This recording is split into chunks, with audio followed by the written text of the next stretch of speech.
You wake up in the middle of the night, again, not because of noise or light, but because your bladder is calling. And for millions of older adults, this isn't just a minor inconvenience. It's a nightly pattern that quietly erodes deep sleep, weakens physical recovery, and undermines cognitive health. But what if I told you that in many cases, the real cause of waking up to pee at night isn't your bladder at all, it's your brain. More specifically, the mistake lies in how our circadian rhythm, our internal biological clock, interacts with hydration, hormone signaling, and sleep architecture as we age. And here's the science-backed truth. Most people make a simple, avoidable mistake that disrupts the hormone vasopressin, a natural chemical that tells your kidneys to hold on to water while you sleep. When this signal gets weakened, your bladder keeps filling overnight, and you keep waking up to go. Now, this might sound like a small detail, but it has massive consequences because every time you wake up at night, your brain exits deep restorative sleep. And that's the kind of sleep that clears out neurotoxins, regulates blood sugar, repairs muscle, and strengthens memory. Over time, poor sleep caused by frequent nighttime urination, a condition known as nocturia, becomes a risk factor for falls, cognitive decline, heart issues, and even depression. And here's the kicker. This pattern is not inevitable with age. There are specific tools grounded in neuroscience, behavioral physiology, and hormone regulation that can dramatically reduce nighttime urination. In today's episode, we're going to dive into exactly why this problem happens and what you can do about it, starting tonight. You'll learn the one timing mistake that confuses your brain and weakens your bladder control, how your body's antidiuretic hormone works and how to naturally optimize it, why hydration strategy is more about when and how than how much, how evening light and temperature cues affect your brain's nocturnal rhythms, why your sleep stages matter more than you think for bladder signaling, and a simple behavioral protocol that's been shown to improve sleep and reduce nocturia in older adults. This is not just about better sleep. It's about protecting your brain, body, and vitality, especially as you age. So if you've been frustrated by those nightly trips to the bathroom, stay with me. We're going to unpack the science and, more importantly, show you the tools to regain control. Because deep, uninterrupted sleep isn't a luxury. It's your foundation for living strong, clear, and focused, no matter your age. Let's start with a hormone that quietly governs your body's nighttime water balance. Vasopressin, also known as antidiuretic hormone, ADH. Vasopressin is released by the brain's hypothalamus and plays a vital role in reducing how much urine your kidneys produce while you sleep. Essentially, it tells your kidneys, hold on to water, we're resting now. This is why most healthy people can sleep for 7 to 8 hours without needing to urinate. But here's what the research shows.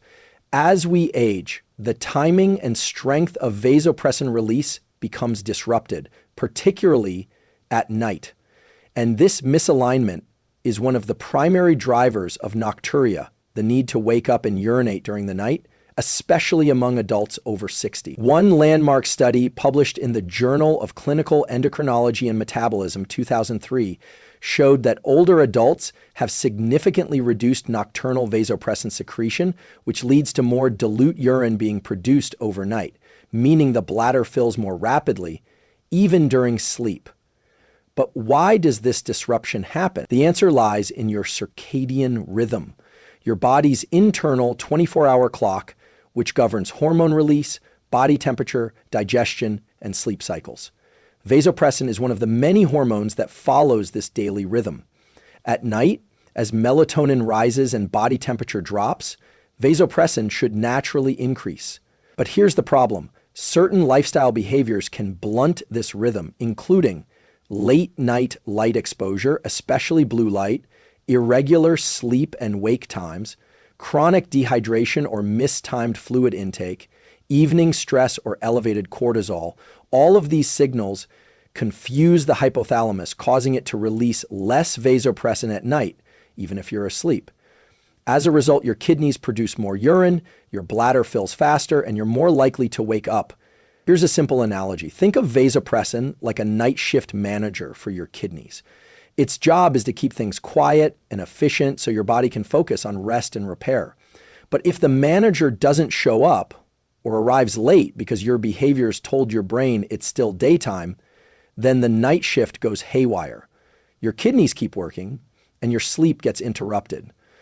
So how do you correct this? A simple tool to apply is circadian reinforcement.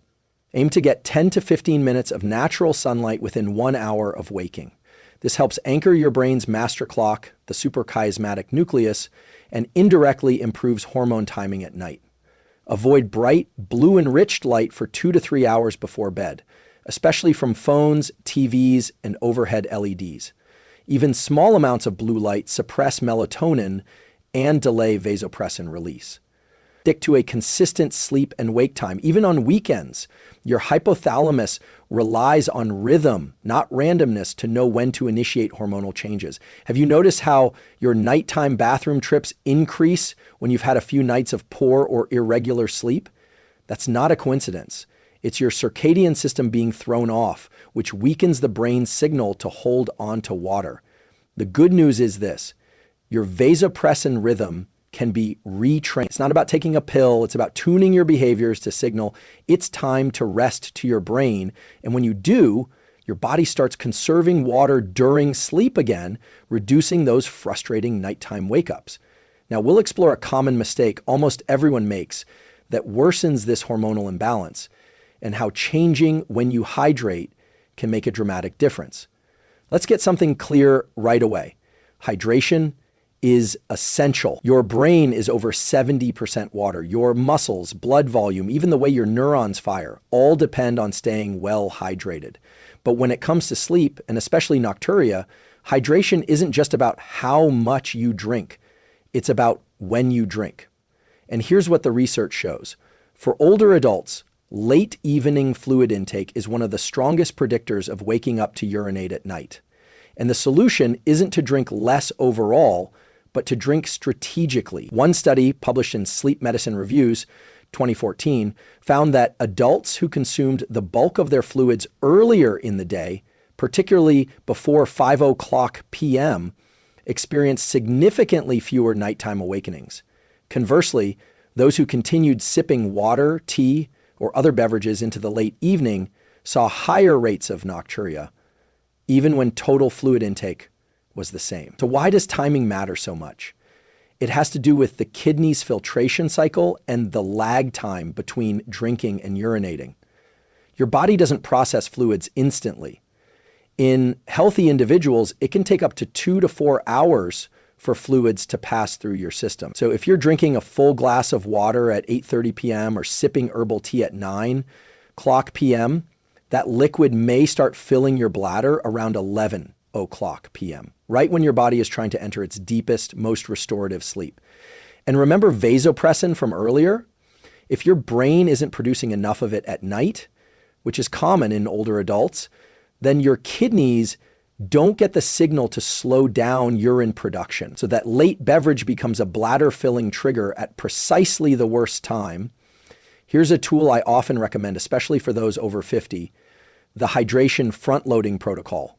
First 90 minutes after waking, drink 40 to 50% of your daily fluid needs. This kickstarts metabolism, supports cortisol rhythm, and rehydrates the brain after sleep. Consume another 30 to 40% of your fluids. After 6:00 p.m., taper down. Avoid large fluid volumes, especially plain water. If you need to sip something, take small amounts and stop entirely 2 hours before bed. And here's something counterintuitive. If you feel thirsty at night, don't reach for a full glass of water. Instead, try a few sips of water with a pinch of sea salt or electrolytes. Why? Because sodium helps retain fluid in the bloodstream, reducing the likelihood of that water ending up in your bladder quickly. You might be wondering, but won't this dehydrate me? The answer is no. Not if you hydrate smartly during the day. You're simply shifting the hydration window to work with your body's natural rhythms instead of against them. And here's a final behavioral tool. Avoid just in case peeing before bed. Many people urinate right before sleep, even if they don't feel the urge, because they're worried about waking up. But this trains the brain to associate bedtime with emptying the bladder. Over time, it creates a learned bladder urgency pattern that actually increases nighttime wake-ups. Instead, only urinate before bed if you genuinely feel the need. This reinforces natural bladder signaling and reduces false alarm awakenings. If this insight is helping you, consider subscribing. Each week, we unpack powerful tools like this, rooted in science, that help you optimize your mind and body, especially as you age. Now, we'll look at a silent saboteur of sleep and bladder control that's hiding in plain sight, evening light, and how your exposure to screens may be disrupting your hormones without you even realizing it. It might surprise you to learn that one of the biggest disruptors of your bladder function at night is light. Not noise, not stress, light. Specifically, blue spectrum light, the kind emitted by smartphones, tablets, TVs, LED bulbs, and even some bathroom nightlights. We often talk about light in terms of how it affects sleep, and that's true, but what most people don't realize is that evening light exposure doesn't just mess with melatonin, it also interferes with the brain's release of vasopressin, the very hormone responsible for reducing urine production at night. Here's what the science shows. In a 2019 study published in Nature Communications, researchers demonstrated that blue light exposure in the evening directly reduced the nighttime secretion of vasopressin. This led to increased urine output and sleep fragmentation, even in healthy young adults. In older adults, where vasopressin release is already diminished, the effect was even more pronounced. Why does this happen? To understand that, we need to look at a part of your brain called the suprachiasmatic nucleus, SCN, your body's master clock. The SCN receives direct input from light sensors in your eyes. When it detects daylight, it promotes alertness, boosts cortisol, and suppresses melatonin. That's good during the morning and afternoon. But in the evening, the SCN is supposed to trigger the opposite: melatonin release, body temperature drop, and crucially, an increase in vasopressin to conserve water during sleep. But here's the key. Light exposure after sunset tricks the SCN into thinking it's still daytime. That delays the release of both melatonin and vasopressin, keeping your brain in wake mode and your kidneys in day shift mode. It's like trying to close the office for the night while someone keeps flipping the lights back on. Here's a question. Have you ever noticed that on nights when you're scrolling your phone, watching a brightly lit TV, or working under overhead LEDs, you sleep lighter and wake more often to pee? That's not psychological. That's neurochemical. Your brain thinks it's still day. Your kidneys respond accordingly. So what can you do? A simple, powerful tool is to create a light wind down protocol 2 to 3 hours before bed. Dim the lights in your home after sunset. Use warm, amber-tinted bulbs in key areas like the bedroom and living room. Install night mode or blue light filters on your devices. But even better, avoid screens entirely at least 60 minutes before sleep. Use low illumination nightlights in hallways or bathrooms, and avoid flipping on bright overheads during nighttime bathroom trips. Red spectrum nightlights are ideal as they preserve melatonin and vasopressin release. Consider blue blocking glasses if evening screen use is unavoidable, but understand that behavior change is the most effective fix. Here's another tip grounded in behavioral neuroscience. Use light to reinforce your rhythms, not just avoid it. Get at least 10 minutes of sunlight in the morning, within an hour of waking. That anchors your circadian rhythm, helping your brain differentiate between day and night, which indirectly sharpens hormone release patterns in the evening. Because here's the empowering part. Your brain isn't broken. It's responsive. But you have to send it the right signals. Light is one of the most powerful levers you have. And when you master it, your sleep improves, your bladder calms, and your whole system works more efficiently. Now, we'll go deeper into the feedback loop between sleep fragmentation and bladder urgency, and why even one night of poor sleep can trigger a vicious cycle of more awakenings and more frequent urination. And if this is resonating with you, I'd invite you to like this video. It helps others discover this science and supports our mission to translate neuroscience into life-changing tools. especially for those who need it most. Let's talk about a powerful and often misunderstood feedback loop between your brain and your bladder. Here's the key idea. Waking up to pee can fragment your sleep, but fragmented sleep can also increase the urge to wake up and pee. It becomes a vicious cycle, and breaking it starts with understanding how your brain regulates both sleep and bladder control. During deep sleep, particularly slow wave sleep, SWS, your body goes into a profound state of repair. Muscles regenerate, brain cells clear waste via the lymphatic system, and most importantly for today's topic, your bladder's signaling threshold increases. In other words, when you're in deep sleep, your brain essentially turns down the volume on bladder signals. You only wake up if the bladder is truly full. But when sleep is fragmented due to stress, noise, pain, or hormone disruption, you spend less time in deep sleep and more time in lighter stages, particularly stage 1 and REM. And in these lighter stages, your brain is far more reactive to even minor bladder sensations. Here's what the research shows. A 2018 study in the Journal of Urology found that individuals with even mild sleep fragmentation experienced a 40 to 50% increase in perceived bladder urgency, even when their bladder volume hadn't changed. Another study in Sleep Health 2020 revealed that people with insomnia or sleep apnea were significantly more likely to report nocturia, not due to actual urinary dysfunction, but due to sensory sensitivity during shallow sleep states. It's not just about your bladder, it's about your brain's perception of your bladder. Think of it like this. Imagine a noisy neighborhood where every small creak or car alarm wakes you. That's your brain on fragmented sleep. Small bladder signals that would be ignored during deep sleep suddenly feel urgent. You wake up, go to the bathroom, and reinforce the brain's belief that these small signals matter, making future awakenings more likely. But there's more. Every time you get out of bed and turn on the light, move around, or even check the time, your body receives wake signals. Cortisol may rise slightly, core body temperature can increase. These physiological cues delay your return to deep sleep, reducing total sleep quality and increasing the chances of another awakening later.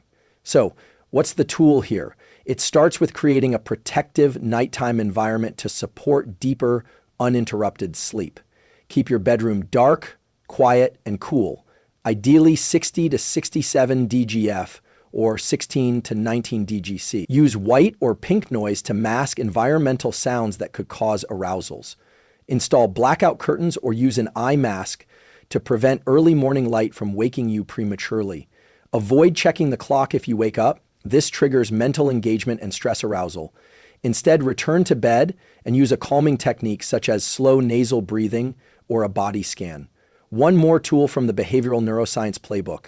Train your brain to ignore minor bladder signals by staying in bed and delaying your response. If you wake up and feel only a slight urge to urinate, not urgent, just noticeable, try to remain still, breathe slowly, and allow your body to re-enter sleep.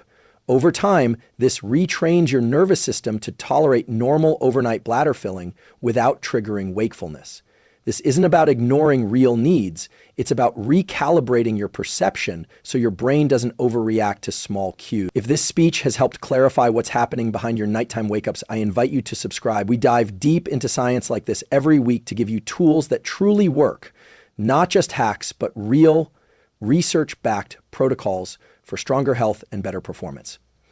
Now, we'll explore how body temperature, an often overlooked factor, plays a crucial role in both sleep depth and bladder signaling. It's a game-changing insight few people are talking about, but one that can make a measurable difference. When we talk about sleep and nighttime urination, temperature doesn't often come up. But what's happening with your core body temperature could be silently sabotaging your ability to sleep through the night and keeping your bladder in overdrive. Let's break this down. Your body follows a natural thermoregulatory rhythm over 24 hours. In the late evening, your core temperature starts to drop by about 1 to 2 degrees Fahrenheit. This drop isn't random. It's a biological signal to the brain that it's time for sleep. As temperature lowers, your body produces more melatonin and, you guessed it, more vasopressin, the antidiuretic hormone that slows down nighttime urine production. So here's the critical insight. If your body temperature stays too high in the evening or doesn't drop enough during the night, this hormonal cascade gets disrupted. You sleep lighter, you wake more easily, and your kidneys keep producing urine because the night mode signal isn't strong. Multiple studies back this up. A 2020 paper in Frontiers in Physiology found that individuals who experienced artificially elevated core body temperatures at night, even by just a 0.5 DCC, had reduced slow wave sleep and increased nighttime urine output.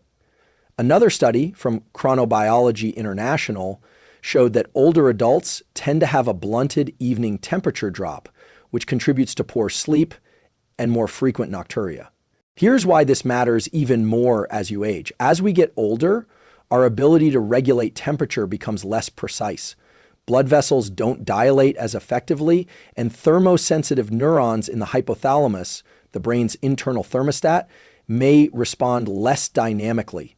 This makes us less efficient at shedding heat in the evening, which delays melatonin and vasopressin release. But here's the empowering part. You can nudge your body's temperature rhythm back into sync using behavioral cues. Here's a simple science-backed evening temperature protocol you can try. Take a warm bath or shower 1 to 2 hours before bed. It might sound counterintuitive, but warming up your body briefly causes blood to rush to the skin's surface. After the bath, as you cool down, your core temperature drops faster, mimicking the natural nighttime dip and priming your brain for sleep. This has been shown in multiple studies, including a 2019 meta-analysis in Sleep Medicine Reviews, to improve sleep onset and depth. Lower your bedroom temperature. Aim for 60 to 67 DGF, 16 to 19 DC. If you live in a warmer climate, consider a fan, cooling mattress pad, or breathable sheets. Your body sleeps best in a cool, dark, cave-like environment. Avoid heavy meals and alcohol close to bedtime. Digesting large meals or metabolizing alcohol can raise core temperature, making it harder to fall and stay asleep. Try to finish eating at least 3 hours before bed. Use your feet for thermoregulation. This might surprise you, but warming your feet with socks can actually help you cool your core faster. Blood vessels in the feet act as thermal vents. When dilated, they help offload heat and facilitate temperature decline. Let me ask, have you ever noticed that on hot summer nights, you wake up more often to pee, even if your fluid intake is the same? That's not a coincidence. Your core temperature remains elevated, preventing the full activation of your brain's nighttime hormone cascade. This insight is a game changer. It shows that your sleep and bladder health are governed by more than just hydration. They're deeply intertwined with your circadian temperature rhythm. Now, we'll bring all these elements together into one clear, actionable protocol, a 4-part behavioral plan that you can start tonight to reduce nighttime wake-ups, support deeper sleep, and restore hormonal balance. We've explored the science, from vasopressin disruption to hydration timing, light exposure, sleep fragmentation, and core temperature rhythms. Now, let's bring it all together. Because science is only as powerful as what you do with it, this final core section is a 4-part behavioral protocol grounded in neuroscience and physiology, designed to help you reduce nighttime urination and reclaim deep, uninterrupted sleep. Starting tonight, each part works independently but becomes even more effective when practiced together. 1. The circadian anchor routine. Start by aligning your internal clock, your circadian rhythm, so your brain knows when to shift into night mode and increase vasopressin output. Morning light. Get 10 to 15 minutes of natural sunlight within 1 hour of waking. No sunglasses, no windows, real daylight exposure to the eyes. This activates your suprachiasmatic nucleus, your master clock, and strengthens hormone timing later in the evening. Consistent wake/sleep schedule. Go to bed and wake up at roughly the same time every day including weekends. This trains your brain to anticipate nighttime repair processes, including hormonal adjustments to reduce urine production. The hydration timing shift. Stop drinking large volumes of fluids after 6:00 p.m. and front load your hydration earlier in the day. Morning, 6 to 9 a.m. Drink 40 to 50% of your daily water needs. This replenishes fluid after sleep and supports metabolism. Midday, 12 to 4 p.m. Use electrolytes if needed for better absorption. Evening. The evening light and temperature protocol. Here, the goal is to cue your brain to shift into deep rest mode by mimicking natural dusk conditions. Dim lights 2 to 3 hours before bed. Use amber or red light bulbs in key areas like the bedroom and bathroom. Turn off overhead LEDs. No screens 60 minutes before sleep. Or use blue blocking glasses or device filters if you must. Pre-bed warm shower or bath about 90 minutes before sleep. This dilates blood vessels in the skin, helping your core temperature drop more quickly afterward, which promotes deeper sleep and better vasopressin release. Cool, dark sleep environment. Keep the room between 60 to 67 DEGF, 16 to 19 DGSC. Wear socks if needed to support heat loss through the feet. 4. The mind-body reset. Even when all the biological cues are right, stress or hyperarousal can trigger false bladder signals and light sleep. So the final layer is calming the nervous system. Breath work before sleep. Try 4-7-8 breathing. Inhale through the nose for 4 seconds. Hold for 7. Exhale through the mouth for 8. Repeat for 3 to 4 cycles. This activates the parasympathetic nervous system, reducing cortisol and supporting hormonal balance. Nighttime wake-up protocol. If you do wake up and don't feel true urgency to pee, try staying in bed. Focus on the breath, avoid turning on lights or checking the time, and let your body settle back into sleep. If you must get up, use a dim, red-toned nightlight. Stay calm, minimize movement, and return to bed without stimulating conversation or thought. This 4-part protocol doesn't require medication. It doesn't force your body.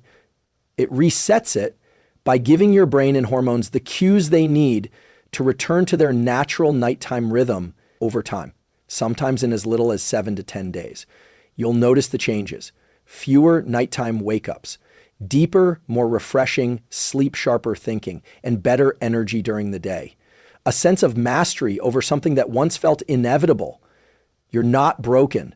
You're adaptable. And your biology is waiting for the right inputs. Now we'll recap these powerful insights, remind you why this shift matters for your health and longevity, and invite you to take the first small step tonight. Let's bring this all together. We began with a question that millions silently struggle with. Why do I wake up to pee at night? And how do I stop it? The answer, as we've seen, isn't just in your bladder, it's in your brain, your hormones, and your daily rhythms. And more importantly, it's in your behaviors. Here's what we've learned. It starts with vasopressin, the hormone that tells your kidneys to slow urine production during sleep. As we age, the release of this hormone becomes irregular, but it's not inevitable. It can be reinforced with light, temperature, and timing behaviors. One of the most common mistakes, drinking too much too late. But we don't need to drink less. We need to hydrate earlier in the day, then taper at night. We uncovered the role of evening light, how blue light from screens or LEDs tricks your brain into thinking it's daytime, suppressing both melatonin and vasopressin. We explored how fragmented sleep makes your brain more sensitive to bladder signals, even when your bladder isn't full, and how responding to every small urge can reinforce the problem. We saw how core body temperature affects hormone release, sleep depth, and nighttime bladder activity, and how a simple pre-bed bath or cooler bedroom can recalibrate your system.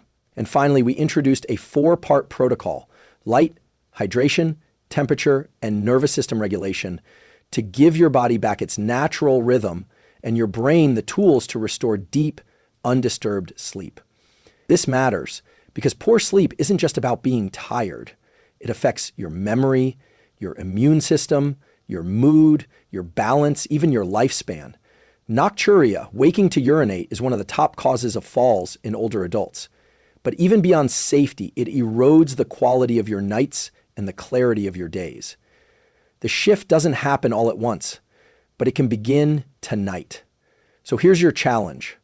Start with just one change. Maybe you front load your hydration, or take a walk outside first thing in the morning to anchor your circadian rhythm, or replace your bedroom light bulbs with soft amber tones. These small shifts stack. They send powerful signals to your brain that say, we're safe, we're aligned, you can rest now. And when your brain listens, your body follows. You sleep deeper, you wake less, and you reclaim the peace and energy that uninterrupted sleep provides. If this video brought you clarity or sparked a new perspective, I invite you to like, comment, and subscribe. Not for the algorithm, but so you can stay connected to science-backed tools that support your health and longevity, and so others searching for real solutions can find this too. Together, we're building a community that doesn't settle for decline. We aim for optimization, even as we age. You have the tools. Now give your biology the signals it needs. Sleep well, stay strong, and I'll see you in the next episode.